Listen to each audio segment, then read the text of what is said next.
Welcome to the first of an exclusive series taking you on a journey through BMW Motorsport's engineering history. This week, join us for a walk down memory lane as we explore some of their championship-winning motorsport engines. I'm Jai. I'm joined by BMW Motorsport's former Chief of Powertrain Design, uncovering the stories behind these engineering masterpieces. This special feature is just the beginning, so stay tuned for our in-depth podcast coming next week, where we dive deeper into the legacy and future of BMW Motorsport's innovations.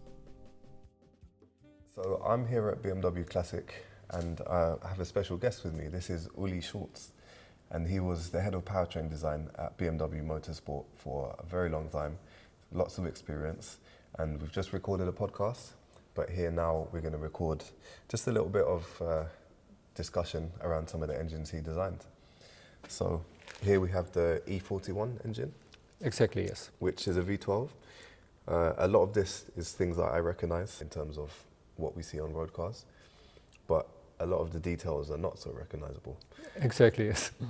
But let's talk a little bit about this engine. So you said you had 6 camshafts. Exactly, yes, yeah. And that was to solve quite a unique problem. Yeah, what we did here with this E41 engine, it was the engine we did to stay competitive in Formula One technologies when we were working in a small hidden group at BMW. This engine was made after the rules from '89. That means 3.5 liter normal aspirated engine. And it's a 12-cylinder engine with 5 valves in each cylinder. And usually you have the problem that if you have a 5-valve engine and that the intake valves are directing into one camshaft like that, that you have more or less an angle inside the combustion chamber. And to avoid that, we designed the combustion chamber like that it's looking like a roof, and that you have the intake valves like that and like that. That means that we have to use 2 camshafts for the intakes. That created a quite smooth combustion chamber. That was fine. However, there was additional weight and additional drive for a camshaft. And so how much power did this engine produce? Around about 720 horses. From how much displacement? 3.5 liters. Okay. And the weight of the entire package? This engine here was around about 150 kilos. Okay. I think you said this was magnesium, right? Yes. The block and the sump is made of magnesium, and we did a lot of tests, for example, in the beginning with fiber reinforced magnesium. We had a brilliant foundry here at BMW inside where we developed all these techniques, at least. And you can see this engine is a real used engine. That is not an exhibition engine, and it was stored now for 30 years in the stock somewhere. But therefore, as you see, that the magnesium parts are a little bit corroded. But that was one reason to make it light, and there was another topic inside to make it short, at least, because we used the bank stagger. That means the distance between the left and the right cylinder row to have the distribution train on the one side in the front, on the other side in the rear, which makes the complete engine a little bit shorter. Okay. So this engine had a length of around about 655 millimeters. Yeah. And so what was the progression into the E41? Well, as we noticed, it's a 5-valve concept. Maybe it's only an option, but maybe with that kind too complex at least. We did a 4-valve engine. The special thing on this 4-valve engine that is a completely radial cylinder head. That means there was a spherical combustion chamber with a radius of 185.6 millimeters and the 4 valves pointing to the center of this spherical shape at least. So we had here conical camshafts inside for the drive of the valves. And for sure we saved some weight only by using one camshaft, so it's 10 kilos lighter than the other one. It's looking a little bit more modern as well. And so we were dealing with those both engines to figure out all the techniques which we used later in the Formula One engines as well. Okay, so the intake trumpets here, a port fuel injection, this would have been? Yes, there's a port fuel injection. We have here injectors, 2 at each side, underneath the guillotine. And we had different versions. For example, at that engine you can see that we had test versions with injectors above and so on. Yep, coil packs, pretty similar to what we see today. Yes, exactly. These are Bosch ignition coils. At least we use the same here, and here they are not in anymore. Yeah. Was running with a standard gear pump, gear-driven fuel pump, round about at 15 bars injection pressure. The special thing here was, here you see a separate alternator, and there was another version existing where we have the alternator around the clutch pack. Oh wow, okay, so it's kind of like a kind of sealed or encompassed the Yes. clutch pack. Oh, okay. And same again, the magnesium block made it. Exactly, yes, yeah. Well, with the magnesium block, we did a lot of different versions. For example, the first one was done in different slices and welded together with an electronic beam. And the fiber itself was done as a special insert, what we took into the casting forms, into the cores, at least. Later on, the complete block was done in one shot in the casting. The cylinder heads, the interesting thing is that we have no valve seat rings inside, but a completely closed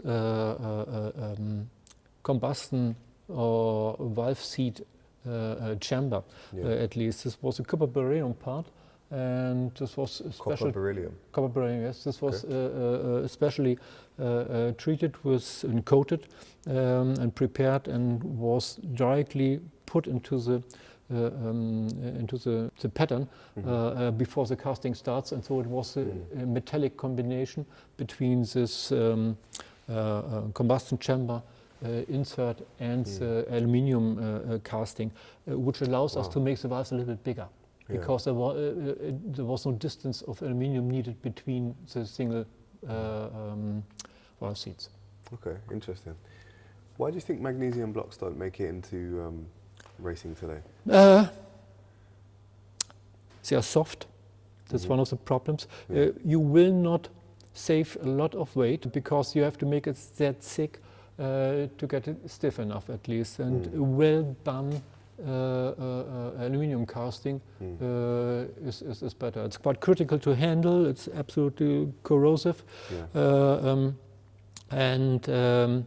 Machining is difficult. You have to be aware about the machining ships, because they burns like hell. And from that point of view, the aluminium crankcase was a better choice. Okay. And we developed later with our foundry in Landshut special techniques to make the aluminium casting very, very thin, down to sand casting, down to 2.5 millimeter wall thickness, so close to investment casting. Pretty thick, pretty thin rather. I heard a story once that engine blocks were left outside to kind of weather them, and that would somehow change the properties. Okay, there is more or less rumors. You're talking about the M12 engine. That is a Formula One engine, what we used in the 80s. Okay. And there's a story behind that. This Formula One engine started from the Formula 2 engine. The Formula 2 engine, created by Paul Roche in the early 70s, at least, there was a rule that you have the block has to be used in 2,000 passenger cars. Okay.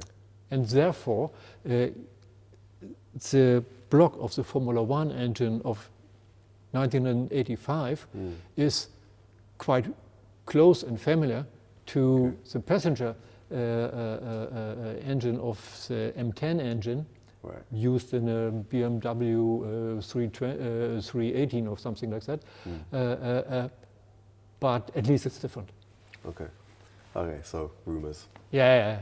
Okay. Yeah, there was a rumor about that. Well, okay, that BMW went out and bought some old 3 Series cars to take the blocks and with a special treatment to use it in Formula One. But Right. those are rumors. Okay. You have a very rudimentary control box there. Yeah, I think that's still the Bosch one, isn't it? MP18. Yeah. Later, especially in Formula One, we developed all the control units by our own. Very different to what we see today, right? Yeah, absolutely. Yes. In terms of functionality and what we expect it to do. It's their time is what state of the art. Sorry? It's their time is what state of the art. Yeah. I'm a big fan of Le Mans and endurance racing. And cars like the V12 LMR Yeah. are some of the earliest memories of racing I remember watching, and they kind of inspired me to take this career, in fact. So this is an engine that you designed? Not really, it's not from me. This is an engine who was created more or less by BMW M company, because it was the usually use case was to use it in the McLaren F1 engine. Yes, okay. F1 car, sorry. Yeah. And this was especially done because I think there was a good relationship between Paul Rocher and Gordon Murray. And McLaren was looking for high displacement engine for the supersport car, and therefore they created this engine here at BMW M company, which is more or less a double 6 cylinder engine of with a lot of components of the BMW M3, but with a complete new block in aluminium, with cylinders completely new, with a double Warnos, so good enough for 625 or even more horses at least.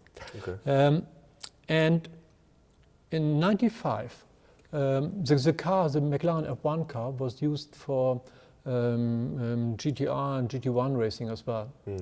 And in '95, a McLaren F1 with this S72 engine, as it was called, won Le Mans. And it was absolutely unexpected. Our PR people needed 2 days to react, because did we really win Le Mans? Yes, we did. But this was the start to go more seriously into high performance endurance racing. And so there was the year after, there was a long tail McLaren F1. And later, the prototypes, after we had this collaboration with Williams, the LM and the LMR, and finally with win in Le Mans 1999 with the LMR car, at least. So this engine was slightly modified to the engine of the McLaren F1. It had a little bit less displacement, a little bit less than 6 liters. Following the rules, optimized for the integration into the prototype car, optimized from the gas exchange point of view, because we had to use a restrictor. Well, and that's it. And so, because this engine was quite big and quite high displacement, not that stressed specifically, it was quite reliable. And especially, I think, for the win in 1999 is what very important, to be reliable. Yeah, and so I did some consulting work for McLaren earlier this year, and whenever I would go into the MTC, they had the long tail, they had the F1 GTR, and these are the cars that I remember being a kid watching and being like, wow, the sound is, you know, The sound is brilliant. The car, Gordon's car, for example, was, in my opinion, absolutely brilliant. This was a simple, it's just so small, it's a car. It's absolutely amazing, at least. And he has a target to be below 1,000 kilo. He didn't achieve that really. I think it was 1,050 or something like that. But the car is so small, and it was a long time the quickest viable road car. Very impressive. Cool, okay. And then we have the M12. This is a BMW M1213. M12 means there's a very, very long row of engines existing. But this 1213, this is an engine what was used for Formula One starting in 1980. And this is a 4-cylinder? This is a 4-cylinder inline engine with a cast iron block. At least the cylinder head is very, very similar to the cylinder head what was used in Formula 2.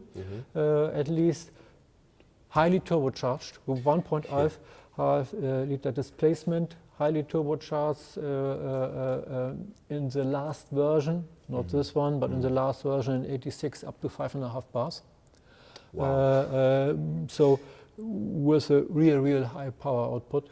At least this one here, this was a winning Formula One World Championship winning engine of 83, was at a power of around about 700 to 800 horses.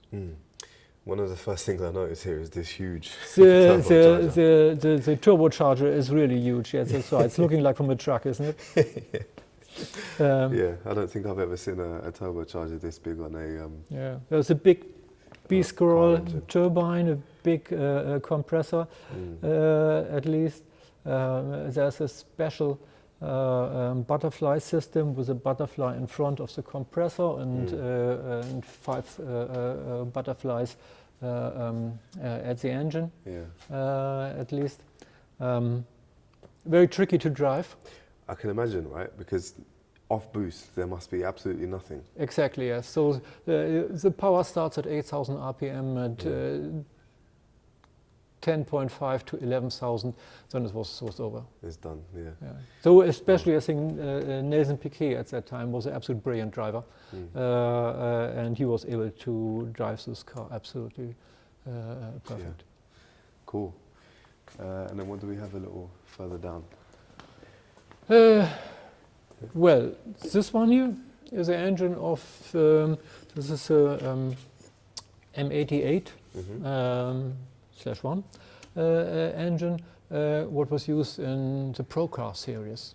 Procar series in 1979, 1980, which was a series with M1 BMW sport cars, where our Formula One drivers did a race before they started the Formula One race.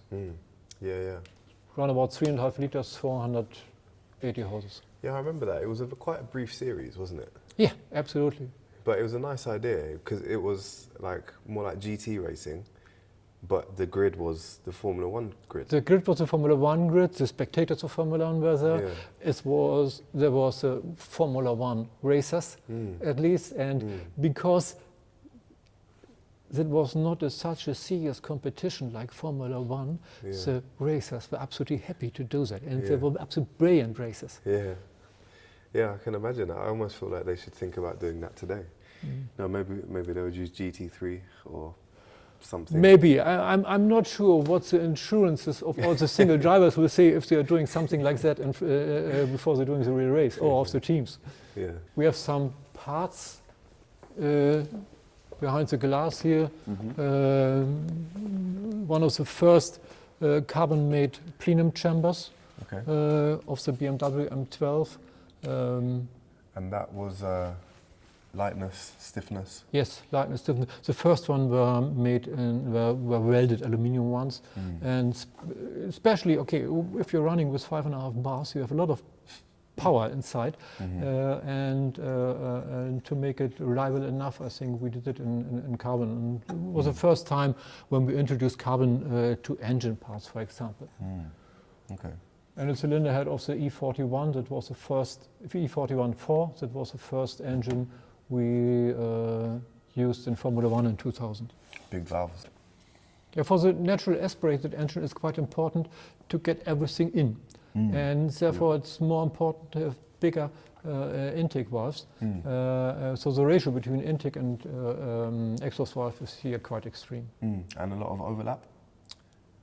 Overlap in terms of The valve timing? Yeah. No, it was quite small. Around about 2 millimeters or something like that, or in degrees, 125 degrees. That's due to the fact that we want to have a very smooth combustion chamber and to have a high combustion ratio and to have not so deep pockets inside the piston. Thank you, Ulrich. You're welcome. That's a great tour. Paul Roche, the famous technical head of BMW Motorsport, founded a small group to continue Formula One techniques at least. And I was a member of this group, and this was absolutely brilliant. So we started to create a new Formula One car. It was a car really, it's not only the engine. In a Formula One car, usually the aerodynamic engineer wants to have the engine very, very slim, to have the best aerodynamic. The chassis engineer want to have it quite stiff and with a low COG. So we started, for example, with the E41 with a 72-degree angle because it was quite slim. But from the mass forces, this engine created a lot of external forces and throwing away everything.